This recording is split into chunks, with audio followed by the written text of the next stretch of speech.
चलिए जानते हैं आज के देश और दुनिया की सिलेक्टेड काम की और महत्वपूर्ण 50 बड़ी खबरों को सिर्फ 10 मिनट में। लेकिन अभी तक आपने इस चैनल को सब्सक्राइब नहीं किया है तो सब्सक्राइब जरूर कर दें। अंबेडकर जयंती के मौके पर बिहार की राजनीति में बड़ा मोड़ आने की संभावना जताई जा रही है। 14 अप्रैल को नीतीश कुमार की आखिरी कैबिनेट बैठक मानी जा रही है, जिसके बाद वे मुख्यमंत्री पद से इस्तीफा देकर नया सियासी समीकरण बना सकते हैं। नए मुख्यमंत्री को लेकर पप्पू यादव ने बड़ा दावा करते हुए कहा है कि ऐसा चेहरा सामने आएगा जिसे अभी कोई नहीं जानता। उन्होंने निशांत कुमार को सबसे उपयुक्त बताते हुए कहा कि पार्टी अंदरखाने नए नेतृत्व की तैयारी कर रही है।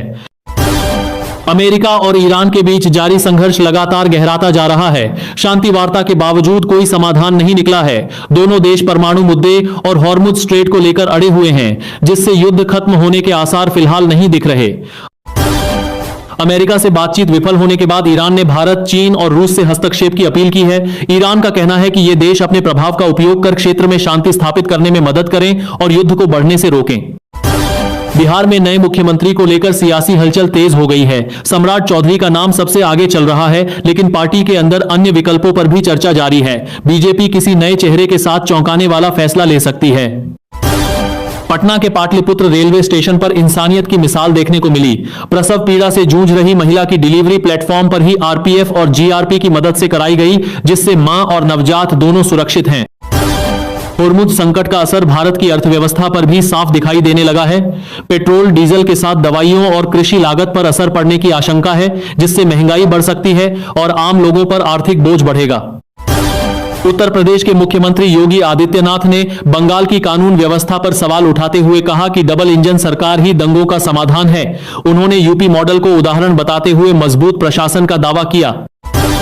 नेताजी सुभाष चंद्र बोस के पोते चंद्र कुमार बोस ने बीजेपी छोड़कर टीएमसी का दामन थाम लिया है। उनके इस फैसले को बंगाल चुनाव से पहले बड़ा राजनीतिक संकेत माना जा रहा है, जिससे सियासी समीकरण बदल सकते हैं।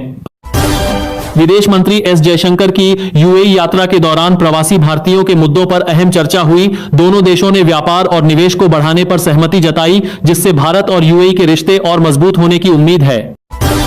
पश्चिम बंगाल चुनाव को लेकर प्रधानमंत्री नरेंद्र मोदी ने टीएमसी पर तीखा हमला बोला है। उन्होंने कहा कि 15 वर्षों में राज्य का विकास रुका है और अब जनता बदलाव चाहती है, जिससे चुनावी माहौल और गर्म हो गया है। पीएम मोदी ने टीएमसी सरकार पर आरोप लगाया कि मदरसों के लिए बड़ा बजट दिया गया, जबकि उत्तर बंगाल की अनदेखी की गई। उन्होंने इसे असंतुलित विकास बताते हुए जनता से जवाब मांगने की बात कही। अमरनाथ यात्रा 2026 की तारीखों का ऐलान कर दिया गया है। यह यात्रा 3 जुलाई से शुरू होकर 28 अगस्त तक चलेगी। इस दौरान लाखों श्रद्धालु बाबा बर्फानी के दर्शन के लिए जम्मू कश्मीर पहुंचेंगे। दिग्गज गायिका आशा भोसले के निधन से देश भर में शोक की लहर दौड़ गई है। प्रधानमंत्री नरेंद्र मोदी ने उन्हें श्रद्धांजलि देते हुए कहा कि उनका संगीत योगदान अमूल्य है और देश के लिए यह अपूरणीय क्षति है। पश्चिम बंगाल में विधानसभा चुनाव को लेकर सियासी सरगर्मी तेज हो गई है। राजनीतिक दलों के बीच बयानबाजी और आरोप प्रत्यारोप का दौर जारी है, जिससे चुनावी माहौल दिन ब दिन और अधिक गर्म होता जा रहा है। अंबेडकर जयंती के मौके पर बिहार की राजनीति में बड़ा मोड़ आने की संभावना जताई जा रही है। 14 अप्रैल को नीतीश कुमार की आखिरी कैबिनेट बैठक मानी जा रही है, जिसके बाद वे मुख्यमंत्री पद से इस्तीफा देकर नया सियासी समीकरण बना सकते हैं। नए मुख्यमंत्री को लेकर पप्पू यादव ने बड़ा दावा करते हुए कहा है कि ऐसा चेहरा सामने आएगा जिसे अभी कोई नहीं जानता। उन्होंने निशांत कुमार को सबसे उपयुक्त बताते हुए कहा कि पार्टी अंदरखाने नए नेतृत्व की तैयारी कर रही है। अमेरिका और ईरान के बीच जारी संघर्ष लगातार गहराता जा रहा है।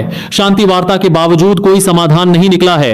दोनों देश परमाणु मुद्दे और हॉर्मुज स्ट्रेट को लेकर अड़े हुए हैं, जिससे युद्ध खत्म होने के आसार फिलहाल नहीं दिख रहे।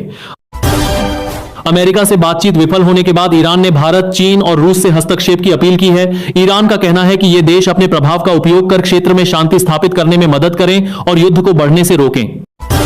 बिहार में नए मुख्यमंत्री को लेकर सियासी हलचल तेज हो गई है। सम्राट चौधरी का नाम सबसे आगे चल रहा है, लेकिन पार्टी के अंदर अन्य विकल्पों पर भी चर्चा जारी है। बीजेपी किसी नए चेहरे के साथ चौंकाने वाला फैसला ले सकती है। पटना के पाटलिपुत्र रेलवे स्टेशन पर इंसानियत की मिसाल देखने को मिली। प्रसव पीड़ा से जूझ रही महिला की डिलीवरी प्लेटफॉर्म पर ही आरपीएफ और जीआरपी की मदद से कराई गई, जिससे मां और नवजात दोनों सुरक्षित हैं। हॉर्मुज संकट का असर भारत की अर्थव्यवस्था पर भी साफ दिखाई देने लगा है। पेट्रोल, डीजल के साथ दवाइयों और कृषि लागत पर असर पड़ने की आशंका है, जिससे महंगाई बढ़ सकती है और आम लोगों पर आर्थिक बोझ बढ़ेगा। उत्तर प्रदेश के मुख्यमंत्री योगी आदित्यनाथ ने बंगाल की कानून व्यवस्था पर सवाल उठाते हुए कहा कि डबल इंजन सरकार ही दंगों का समाधान है। उन्होंने यूपी मॉडल को उदाहरण बताते हुए मजबूत प्रशासन का दावा किया। नेताजी सुभाष चंद्र बोस के पोते चंद्र कुमार बोस ने बीजेपी छोड़कर टीएमसी का दामन थाम लिया है। उनके इस फैसले को बंगाल चुनाव से पहले बड़ा राजनीतिक संकेत माना जा रहा है, जिससे सियासी समीकरण बदल सकते हैं।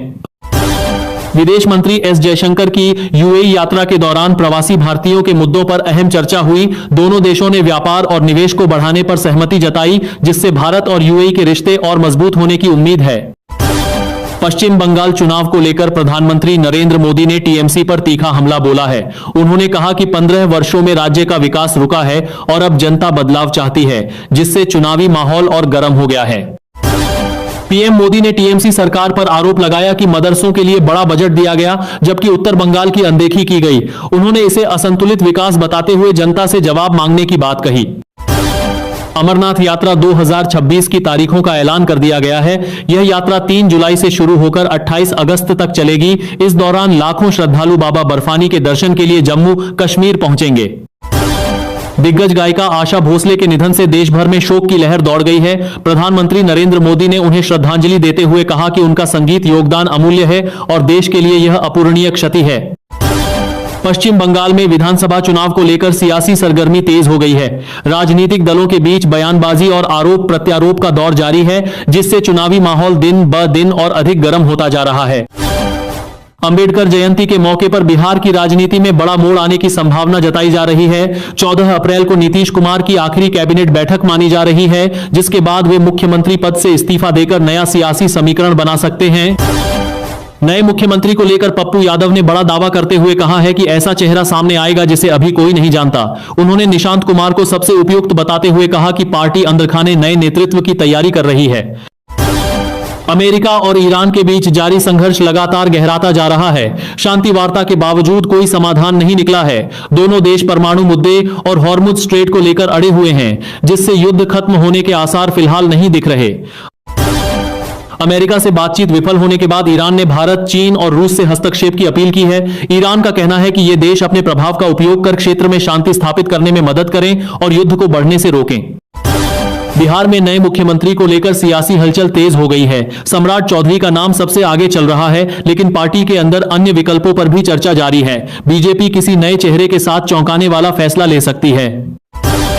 पटना के पाटलिपुत्र रेलवे स्टेशन पर इंसानियत की मिसाल देखने को मिली। प्रसव पीड़ा से जूझ रही महिला की डिलीवरी प्लेटफॉर्म पर ही आरपीएफ और जीआरपी की मदद से कराई गई, जिससे मां और नवजात दोनों सुरक्षित हैं। हॉर्मुज संकट का असर भारत की अर्थव्यवस्था पर भी साफ दिखाई देने लगा है। पेट्रोल, डीजल के साथ दवाइयों और कृषि लागत पर असर पड़ने की आशंका है, जिससे महंगाई बढ़ सकती है और आम लोगों पर आर्थिक बोझ बढ़ेगा। उत्तर प्रदेश के मुख्यमंत्री योगी आदित्यनाथ ने बंगाल की कानून व्यवस्था पर सवाल उठाते हुए कहा कि डबल इंजन सरकार ही दंगों का समाधान है। उन्होंने यूपी मॉडल को उदाहरण बताते हुए मजबूत प्रशासन का दावा किया। नेताजी सुभाष चंद्र बोस के पोते चंद्र कुमार बोस ने बीजेपी छोड़कर टीएमसी का दामन थाम लिया है। उनके इस फैसले को बंगाल चुनाव से पहले बड़ा राजनीतिक संकेत माना जा रहा है, जिससे सियासी समीकरण बदल सकते हैं।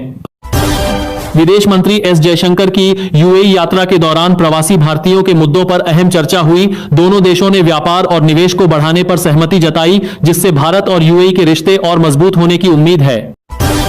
पश्चिम बंगाल चुनाव को लेकर प्रधानमंत्री नरेंद्र मोदी ने टीएमसी पर तीखा हमला बोला है। उन्होंने कहा कि 15 वर्षों में राज्य का विकास रुका है और अब जनता बदलाव चाहती है, जिससे चुनावी माहौल और गर्म हो गया है।